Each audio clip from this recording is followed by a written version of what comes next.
I love watching Daily Run on TV3. The Accra Metropolitan Assembly has banned all political debate in all 13 constituencies under its jurisdiction. This is more like a security measure in the run-up to the general elections. But however, some have been quick to judge that it infringes on the rights of constituents, as most of them will make their decisions based on some policies debated. But what do you also think? This is Daily Run. Let's keep talking. I'm not in support of it, and it's very simple. Ghana is developing. As it stands now, with reference to our democracy, we are growing. And democracy also involves a bantam of ideas. People have to be able to, come to exchange when it comes to ideas as to how to make things right. At the end of the day, we settle for what we as a people think is better for us. So if debates are supposed to be going on, it's only supposed to be serving as a platform for people to, come on with their ideas so that the populace will also learn from it. And then they'll be able to make decisions. Campaigning will not be able to reach every section. So maybe once in a while, if there's a debate, somebody should be able to learn from it. I don't see why you should ban it. I honestly, you don't see why? It's more like a security measure. Frankly, that is very unfortunate. I think that our security apparatus should be strengthened or should be proactive enough to be able to foresee. If you are saying that because of security reasons you want to ban a debate, then you might as well also be considering banning the campaigns and all of that, because there could be clashes at campaign. It's a laudable idea to ban political so-called debates, especially during this period when the stakes are very high. You remember that not far long ago, the Electoral Commission has mentioned that out of the 275 constituencies, we have 81 of them are flashpoints and flash spots. And the CRD department, or head of the Director General, that Mr. Ablo, has made us known that they are even looking at 500 polling stations. It tells you how volatile this election is. Okay. Now, why do we need to have debate? Debate is very relevant. A lot of schools of thought have realized that debate brings the best out of people. But you can even not forgotten recently in the US. Was there a debate? What relevance has that brought to the table? Now, you expect that here is Greater Accra, why institutions are functioning very well. I'm talking about security systems. Yes, however, this is a region where you find most of the people becoming lawless. You go to my village, nobody breaks the rule. All I'm trying to say over here is simple. You see, the fact that debates, maybe there's been one debate at Ododo or something whatsoever, there's been a small issue over there at Ododo, doesn't mean that the entire of Greater Accra region should go blank. Now, I think we have to clarify issues very sincerely here. What is deviate? Deviation is when you are speaking opposite of what you are asked. and to me, if you ask me why debate should be banned, campaign platform even you are requesting for announced ratings, and this is the same person who is going to debate. So what else is he going to debate about? What else is he bringing on board at the debate? Yes. If he's saying same at the campaign platform. No. What I'm trying to tell you over here is this: forget about what else the person is going to bring. Let's face facts. The fact of the matter is very simple. There could be clashes at campaigns. Maybe there has not been so much news on that, but it's not as if we haven't witnessed some before. Yeah.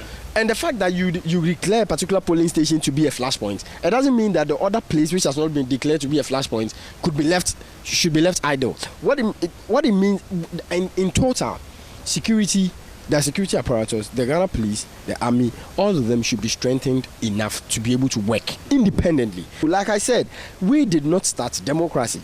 We are learning from some people, and so we should not be limiting ourselves to the fact that because we are blacks, we are Africans, we are always up with violence and all of that. So because of that, we shouldn't do anything at all. It is always going to start from somewhere and get somewhere. Now, the case I'm making is that the AMA has a security body in place.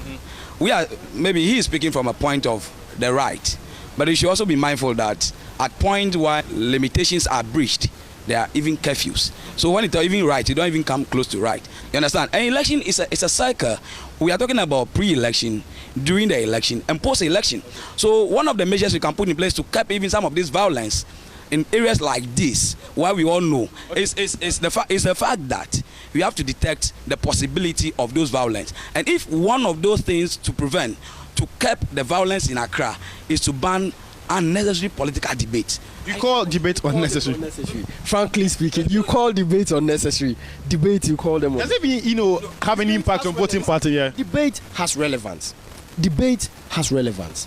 If it never had relevance, it would never have been part of a democratic. Let me chip this in. Greater Accra is full of elite, and then most of them are discerning, and so they would rather vote based on issues, not party lines and personalities.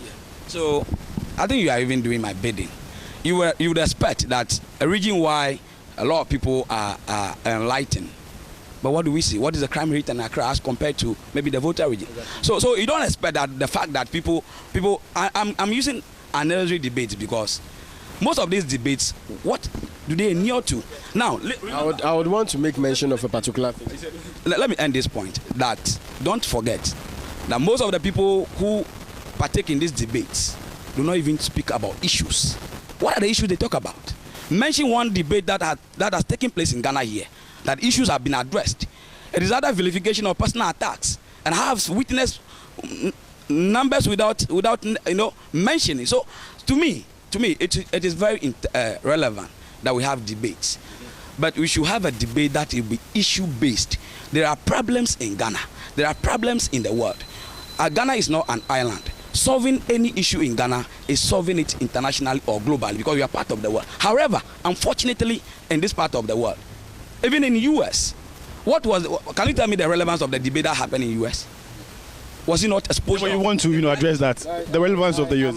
I'm amazed that my brother is speaking that way. We all know that Hillary won with popular votes, and yet because of the electoral college, which is deemed to be that of the discerning class, the Americans cannot afford to place the country in the hands of, I don't want to go there, but then obviously what it means is that we need the discerning people in the societies to make decisions. Okay. And those are the people, like you said, are going to make decisions based on issues.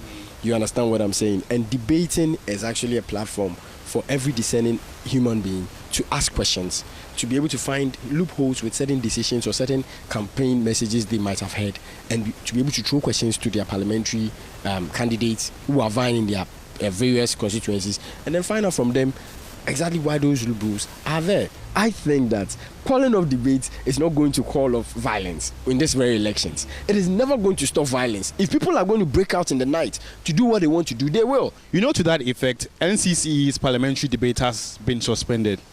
It has. Exactly. But this is what I want to ask you. Before the violence took place, AMA never actually called for that. Yeah. So now there's violence, and then AMA is saying that, okay, because there's violence, we should ban it. What do you call that? Do you think that is proactive? What do you call that? Do you think that is proactive? So now you wait for a situation to happen before you think that the next remedy is for you to start blocking people from enjoying their rights, their civil rights. As a matter of fact, their civil rights. Seriously, I mean, this is ridiculous. I find it to be very unfortunate. If you want to be proactive, come out with your security measures way before we start our debate, before we start our campaigns, before we start. And if you're unable to get actually proactive, if you claim to be AMA, you have security, you have police, you have whatever, and all of that, you really want to make things work, then do you know what you should do? Go to Ghana Police Service, sit down with the IGP, sit down with the... I think in this, they are liaising with them, with this directive. With them, that is fine. So liaise with them before we actually... You should have done these things some time before. You don't wait for violence to break down when people are hurt and people are dying. Then you come and tell us that, okay, so because of that, we should ban this, we should ban that. What is the essence of it now? Please, you are not going to be forever and ever. For this particular election, this one, please, let's respect the security. Let's not underplay. That is my problem with Ghanaians. We undermine the capacity of our people, and when there is violence, when there are problems, we go back to blame them. Why? Who says that it's not good to do debates? But in debates where issues are not realized, people don't talk about the issues. I want to say that the mere fact that you have the right doesn't mean that you only have the right. In fact, where your right ends is where someone else begins. So where your right ends, that's where someone's right also begins. Let's know what you also think about this. Log on to our social media platforms. On Facebook as New Day on TV3, and on Twitter as New Day TV3, or hashtag TV3 New Day.